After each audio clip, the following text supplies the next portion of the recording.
My dear sisters and brothers in Christ Jesus, I remember when I was studying 7th grade, we were invited for a function as a student. I was studying in the residential school, the so-called diocesan residential school. So then we were partially helped by the government and partially by the diocese and the parish for all the needs of the boarding students or the resident students. So one day it was Deepavali, a very special day for the Indians, and the invitation came to all the students, all the residents, that you can go to visit the chief minister that is coming nearby place. And we were all very much excited, and we went. So this chief minister was just waving her hands, and we, the resident students, had the opportunity to stand close by, and then when she waves her hand, and we can touch her. And I had the privilege of touching her hand, and I felt so happy, and I was really very much honored that I had touched the hand of the chief minister. It's an honor, definitely, right? And you know, the other day when I was in Battle Creek, Trump was there, our president, and I just wanted to have the glimpse of him. But I could not make it because of the cold. That day it was freezing cold, and I went, and there was a big queue there, and as I was standing, my hands were completely frozen. I was just struggling for some heat, and I ran to my room and put my hand into the hot water. So, but still, my intention was that I wanted to see President Trump, because a big personality coming there, and that's an honor. It's an honor that I would have met, being an Indian and coming to United States. If I have the opportunity to meet President Trump, it's an honor. And for all of us, any important person, when we have the chance to meet or give a shake hand, we feel that touch is something very important, and it gives us honor, definitely. And again, at another time, I was a seminarian, and I fell down. I broke my leg, the anklet, and I was really finding very difficult. The following week, I had to go for the vacation to home, and I was feeling, if I cannot get healed, I will not go home. I will not make it for my vacation. Then luckily, unfortunately, a sister nurse, a religious sister nurse, came to visit the seminary, and I told her I am suffering from very much pain, and she said, "Don't worry, I will try to make it all right." Then she just touched, and I felt really relieved, and the pain was completely gone. And I asked her, "What did your sister do that?" And she was telling, "It is TLC, tender loving care." Oh, is that TLC can make such a lot of difference? I felt it really, that touch. It's not that the nurse as such, but then the touch of love, the touch of the tender loving care can make a difference. And again, we all go for the baptism, or we have given the baptism for our own children. And what the parents do, parents definitely put the sign of the cross on the forehead or on the chest, like that. And that is a sanctifying cross, a sanctifying touch that we give to our children. And it's also a traditional thing that happens in India when people get married. Very especially the girls, when they get married, the mother comes and puts the sign of the cross on the forehead of the daughter. And as soon as the mother just signs with the sign of the cross, she will bitterly weep, because that's a moment of sanctifying, where she will be going to the another place another house of her own husband. But that moment, she will feel that she's departing by the sanctifying cross of the mother. Yes, my dear sisters and brothers, there are different touches definitely, where we feel honored or we feel healed, we feel sanctified. Again, today in the gospel we hear the touch of our own heavenly healer, who just touches the leprosy person, and then the person was healed. Here we need to understand what this leprosy means actually. Or a person how affected with this leprosy, how they are treated in the society. In the first reading we hear from the book of Leviticus how that the priest has to certify what a leper has to do if he is suffering from that sickness. And the leper has to shout that he is unclean. He has to tear or wear the torn clothes and be away from the society. Such is the condition and the painful experience of a leper in that situation at the time of Jesus. And I don't know whether you have experience of the leprosy person, whether have you come across seeing person. But I had a personal experience when I was doing my master's degree in Bangalore, in India, back in India, and we had to visit one of the institution of the leprosy patients.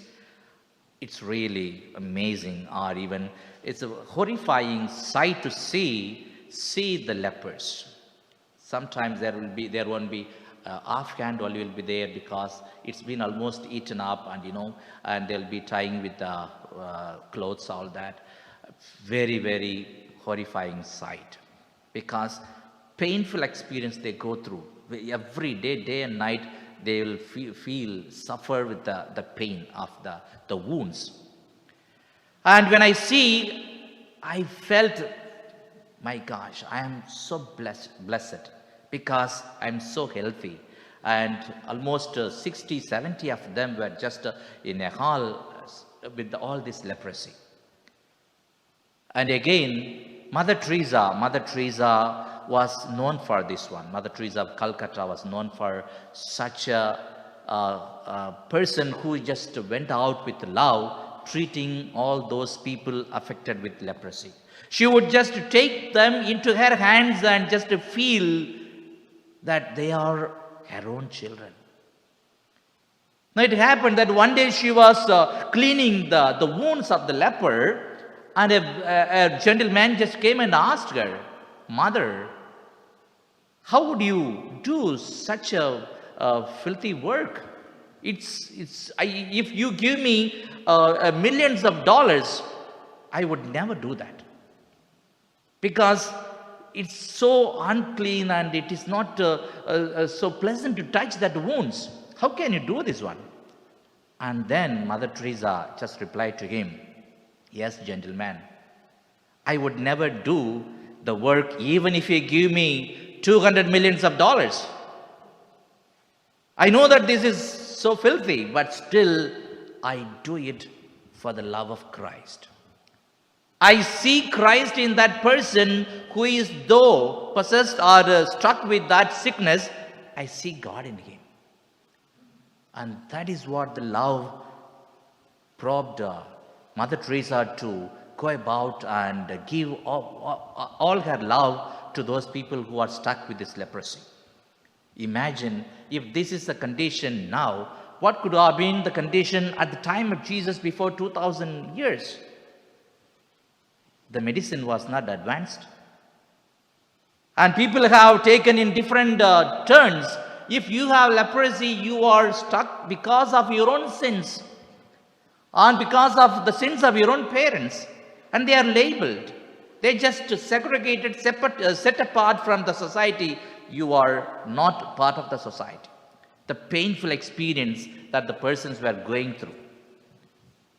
And definitely, and it is at this time, this leper comes forward. If you wish, I am sure that all the society is just keeping me away. I know you are a person who loves the humanity. And if you wish and if you will, you can make me clean. Perhaps the heart of Jesus was just moved with the compassion and pity that he says, I do will be made clean. And again, when we analyze, that leprosy would definitely will not be a matter at all for us. Because we have not seen and we don't see anywhere. What is that in our society, in our own situation that matters to us? But we need to really take to our hearts, my dear sisters and brothers, the leprosy need not be a physical affliction, but it can be our emotional, it can be our societal feeling sometimes. Leper is something, it's a disease. So that disease can be in our own hearts at times, that we feel unloved, we feel that separated or unwanted or hated by many people. And we go through such a feelings of painful experience in our own lives. But there, we need to really take to our hearts and be encouraged that we have a person in the person of our Jesus, the person of our God, and that we have always free, or we can always feel free to just go to that person and say, Lord, if you wish. I know the society is just keeping me away. I am just unwanted. But still, if you wish, you can make me whole. You can make me clean. And there also again the leper feels, if only you wish. It's not that my wish. I know that I am set apart. I am just not accepted in the society. But if you wish. Sometimes again, when we come to the church, most of the times what we say, Lord, I want that one. Somehow, if we are suffering from any crisis, financial crisis or emotional crisis, whatever may be the problems, but we want to bend the will of God for our will. I want that to happen for me, this to happen for me. Always try to do what our will to happen in our own lives. But how many times that we say that if God wills that He can give me what we want. That is the prayer, the prayer that we need to really ask. Lord, if you wish. And definitely God does not say that I don't will. He loves every one of us. In spite of our own weaknesses, our own failures, our own problems, still He keeps loving us. As the same, like if one sheep goes astray from the 99, He goes after one sheep that was lost. And that is the love of a shepherd. That is the love of our God, who does not want anyone to be lost and perish in life. But it is from our part to go and just surrender ourselves that, Lord, if you wish, you can make me clean. And as we have lots of that leprosy in our lives, definitely it's a pain. It's a painful moments that we go through. A painful experience that we come across from the societies and from others. So let us take all these problems of ours to God, who is just moved with the pity and compassion for all of us. And when we go to Him, asking for His own will to happen in our life, and He comes forward and telling, you be made clean. And that also happens immediately. He says immediately He just touches the person. The healing touch, the empowering touch. Yes, sometimes that empowering we need. I have seen a movie called Robot. That robot, humanizing robot, that is, or humanized robot. And there, the robot sometimes, very active. But at one point of the hour, the power is going out. Or it loses the power. The battery is just dying out. And once the full battery is just died out, it just collapses. The humanized robot just collapses and falls down. But then it looks for where can I just go and just charge myself. The robot itself trying to feel, taking the what is that socket, and then goes and plugs some air and gets re-energized. Sometimes, yes, we lose out because of all these problems. Our battery, our power just, dies out in our life. We feel that we are drenched and gone. And there we need to really be energized by the power of God, from the power of God. And that is what, again, Mother Teresa said, sitting every day 1 hour before the sacrament, Blessed Sacrament, says, I energize myself from the Eucharistic Lord to do my daily duties in the society. Outside the street, I do all my duties just because I am filled with the power of God, with the energy of God from the Eucharistic Lord. Yes, that's how we need to also seek this touch and the energy and the power from God Himself. Let us seek that touch from God in our own daily life and when we are close to the Lord. Amen.